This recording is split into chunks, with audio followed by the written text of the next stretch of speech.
Tahun 1982 terakhir kali Gunung Galunggung di Kabupaten Tasikmalaya meletus. Saat itu, letusan Gunung Galunggung cukup besar dan berdampak luas. Bahkan jangka waktunya mencapai 9 bulan. Namun jauh sebelum itu, Gunung Galunggung beberapa kali meletus. Galunggung tercatat pernah meletus pada tahun 1918, 1894, 1822 hingga ratusan ribu tahun yang lalu. Koordinator kelompok Gunung Api PVMBG Oktori Prambada mengungkapkan, Gunung Galunggung mengalami erupsi dalam 3 periode mulai dari terbentuknya kawah Galunggung Purba, Galunggung hingga pasca kaldera. Pada formasi pertama ini, pembentukan badan gunung dimulai 100.000 tahun yang lalu, dan kami melakukan studi mendetail, terutama antara usia 25 dan 50.000 tahun. Jadi singkatnya, pembentukan Gunung Galunggung pertama, pembentukan tubuh gunung dimulai 100.000 tahun lalu, 25.000 tahun lalu. Kata Oktori dalam perbincangan dengan Detik Jabar baru-baru ini. Kemudian, menurut Oktori, terjadi letusan dahsyat 4.000 tahun lalu yang menyebabkan kawah dan salah satu objek Galunggung itu runtuh. Sisa-sisa letusan yang dahsyat saat itu bahkan bisa dilihat hari ini di Bukit Ke-1000. Kemudian terjadi letusan besar sekitar 4.000 tahun yang lalu yang mengakibatkan kaldera dan runtuhnya salah satu benda langit Galunggung yang sekarang dikenal dengan Bukit Seribu ke arah tenggara dan timur, ujarnya.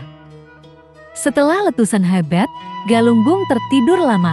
Gunung berapi ini baru aktif kembali pada tahun ke-1822. Saat itu, Galunggung kembali meletus dengan skala letusan 5 VEE Volcanic Explosion Index.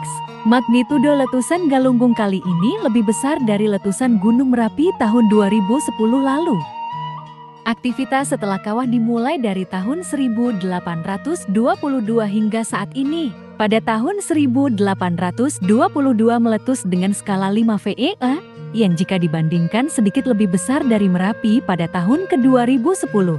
Ini adalah aktivitas pasca kaldera dan letusan terakhir pada tahun 1982 5 VEE dan berakhir pada tahun 1984. Mungkin singkat cerita letusan Galunggung seperti itu, kata Oktori.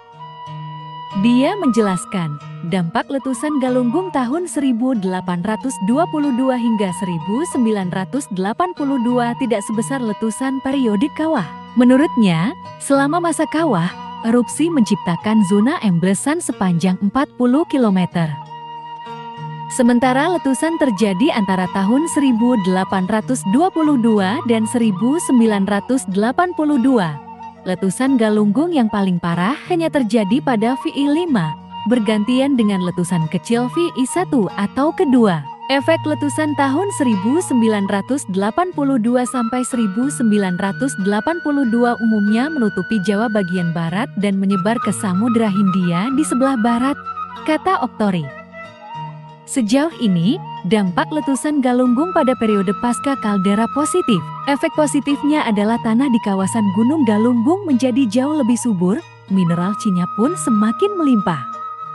Saat ini tidak ada apa-apa karena kegiatan terhenti, sehingga yang kita miliki sekarang adalah keuntungan dari letusan tahun 1982 mendapatkan tanah yang subur, banyak bahan galian C dapat menyediakan infrastruktur di wilayah Jawa Barat dan sekitarnya, ujarnya.